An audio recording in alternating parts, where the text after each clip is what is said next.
जय माता दी भक्तों, आप सभी को नवरात्रि की हार्दिक शुभकामनाएं। नवरात्रि के 9 दिनों में माता दुर्गा के 9 स्वरूपों की पूजा की जाती है। आज के वीडियो में हम माँ दुर्गा के 9वें स्वरूप माता सिद्धिदात्री की कथा सुनेंगे और उनसे जुड़े एक मंत्र के बारे में जानेंगे।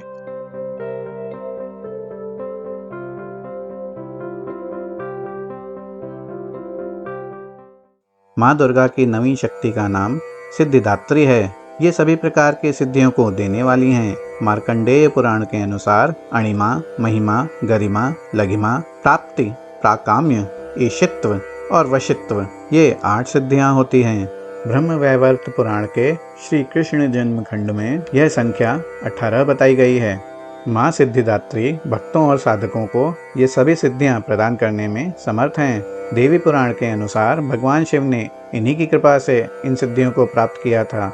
इनके अनुकंपा से ही भगवान शिव का आधा शरीर देवी का हुआ था। इसी कारण वह लोक में अर्धनारीश्वर नाम से प्रसिद्ध हुए।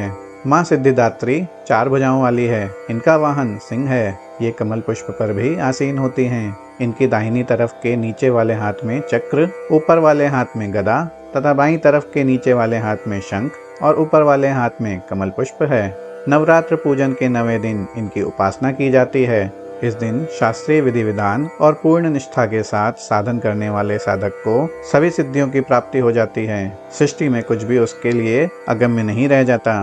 ब्रह्मांड पर पूर्ण विजय प्राप्त करने की सामर्थ्य उसमें आ जाती है। प्रत्येक मनुष्य का यह कर्तव्य है कि वह माँ सिद्धिदात्री की कृपा प्राप्त करने का निरंतर प्रयत्न करे, उनकी आराधना की ओर अग्रसर हो। इनकी कृपा से अनंत दुख रूप संसार से निर्लिप्त रहकर सारे सुखों का भोग करता हुआ वह मोक्ष को प्राप्त कर सकता है। नव दुर्गा में माँ सिद्धिदात्री अंतिम है। अन्य 8 दुर्गाओं की पूजा उपासना शास्त्रीय विधि विधान के अनुसार करते हुए भक्त दुर्गा पूजा के 9वें दिन इनकी उपासना में प्रवृत्त होते हैं। इन सिद्धिदात्री माँ की उपासना पूर्ण कर लेने के बाद भक्तों और साधकों की लौकिक और पारलौकिक सभी प्रकार की कामनाओं की पूर्ति हो जाती है। लेकिन सिद्धिदात्री माँ के कृपा पात्र भक्त के भीतर कोई ऐसी कामना शेष नहीं बचती जिसे वह पूर्ण करना चाहे। वह सभी सांसारिक इच्छाओं, आवश्यकताओं और स्पृहाओं से ऊपर उठकर मानसिक रूप से माँ भगवती के दिव्य लोक में विचरण करता हुआ उनके कृपा रस पीयूष का निरंतर पान करता हुआ विषय भोग शून्य हो जाता है।